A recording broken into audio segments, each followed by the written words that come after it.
Assalamualaikum warahmatullahi wabarakatuh. Halo pemirsa cerita inspiratif dimanapun Anda berada. Salam sejahtera untuk kita semuanya. Semoga kita semua dalam keadaan sehat dan tetap dalam lindungannya.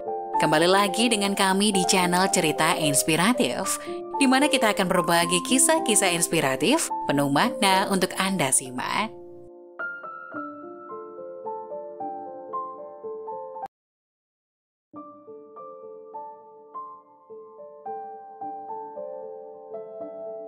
Ayah memaksaku menikah dengan pria bisu. Aku kabur di malam pernikahan. 4 tahun kemudian saat pulang ke rumah, aku pun menangis. Cinta itu memang unik. Anak-anak muda yang dimabuk asmara terkadang lupa diri oleh yang namanya cinta. Kemudian kehilangan kendali diri dan bahkan menyakiti orang-orang yang sangat dekat dengan mereka. Namaku Rara, tinggal bersama ayah sejak kecil. Dia adalah sosok ayah sekaligus ibu bagiku. Sehingga hubunganku sangat dekat dengan ayah.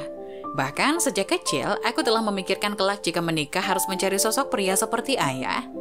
Ibuku sudah meninggal puluhan tahun yang lalu, dan ayahku tidak pernah menikah lagi sejak kepergian ibuku. Di atas meja di samping tempat tidurnya masih tersimpan foto pernikahan mereka. Aku tahu ayahku sangat mencintai ibu. Di usiaku yang ke-19 ketika itu, aku menjalin cinta dengan seorang pria dari luar daerah. Orangnya baik dan gagah, juga humoris. Setiap hari selalu menghiburku dengan canda ceria yang lucu, dan aku merasa sepertinya telah menemukan sesosok pria seperti ayah dalam dirinya. Tak lama kemudian aku mengenalkan pacarku pada ayah. Ayah bertanya padanya apa rencananya di masa depan bersamaku. Dia tampak terbata-bata, tidak tahu apa yang harus dikatakan. Kemudian ayah saya memberitahu banyak pandangannya tentang kehidupan. Setelah pulang, dia menjadi kesal dan marah padaku. Dia bilang ayahku kolot dan ketinggalan zaman. Karena sangat mencintainya dan di bawah pengaruhnya, perlahan-lahan aku lebih cenderung memihaknya dalam masalah cinta. Bahkan kemudian dia memintaku menikah dengannya di luar daerah, dan tanpa pikir panjang, aku pun setuju dengan usulnya. Ketika ayah mengetahuinya, dia sangat tidak setuju. Dia mengancam tidak akan mengakuiku sebagai anaknya jika aku nekat pergi dengannya. Ayah bilang pacarku itu tidak benar-benar tulus padaku, memintaku harus berpikir jernih. Hingga akhirnya aku pun putus dengan pacarku, bukan karena pacarku, tapi aku dikurung tidak boleh keluar oleh ayahku. Setelah putus, hubunganku dengan ayah berubah drastis. Aku mulai membencinya karena aku merasa dia telah menghancurkan cintaku. 2 tahun kemudian, ayah membawa seorang pria bernama Malik, anak dari keluarga penolongnya, dan memintaku jalan bersamanya. Malik terlihat sangat pemalu, dia selalu menunduk saat bertatapan denganku.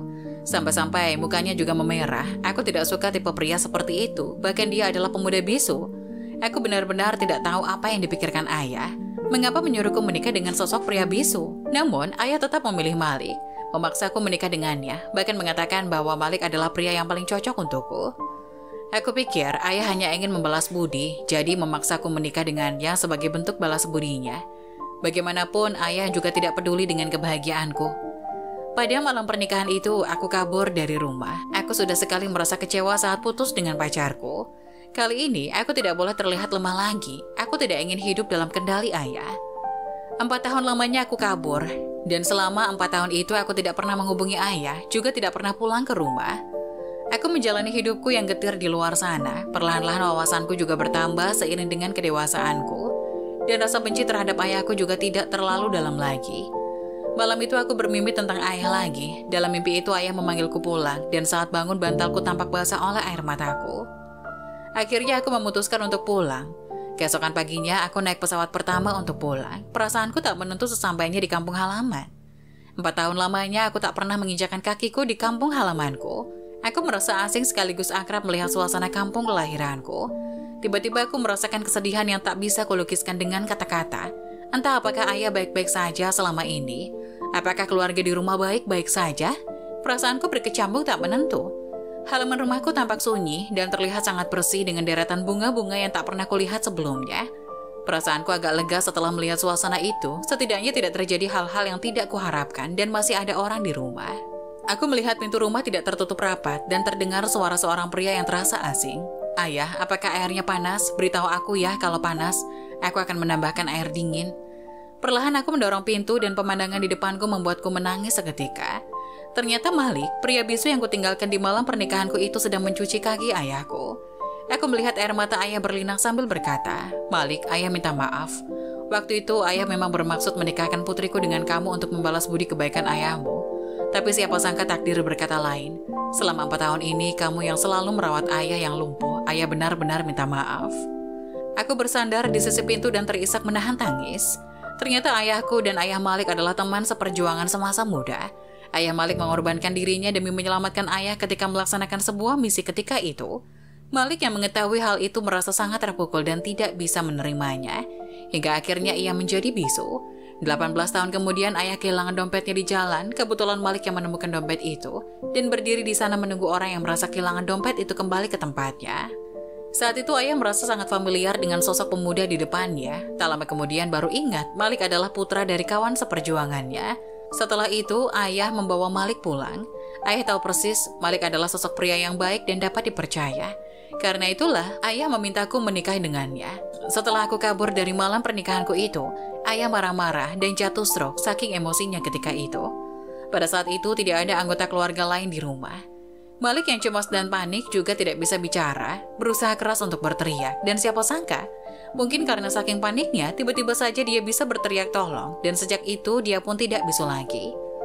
Selama 4 tahun terakhir ini, Maliklah yang merawat dan mengurus dengan tulus semua kebutuhan ayahku. Ya Tuhan, aku benar-benar anak durhaka. Selama ini Malik yang melakukan semua kewajibanku sebagai anak mengurus ayah. Berpikir sampai di sini aku menutup mulutku sambil menahan tangis yang tak kuasa aku bendung lagi. Aku telah menyanyiakan sesosok pria baik seperti Malik dan salah memahami maksud baik ayah ketika itu. Aku benar-benar bodoh. Sekarang aku pulang dan tidak tahu apakah Malik masih bisa menerima diriku yang sekarang merasa sangat menyesal dan apakah ayah akan memaafkan aku. Cinta kasih ayah bagaikan gunung, lika-liku hidup yang mereka alami jauh lebih banyak daripada kita, anak-anaknya. Lebih banyak memahami daripada kita dan lebih akurat dalam menilai seseorang daripada kita. Mungkin ada kalanya cara penyampaian mereka membuat kamu merasa kesal. Tapi yang pasti, orang tua tidak akan pernah menyakiti kita anaknya.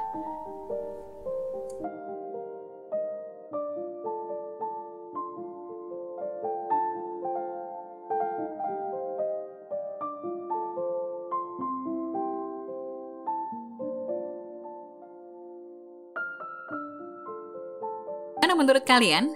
Jangan lupa tulis pendapat kalian di kolom komentar ya. Wassalamualaikum warahmatullahi wabarakatuh.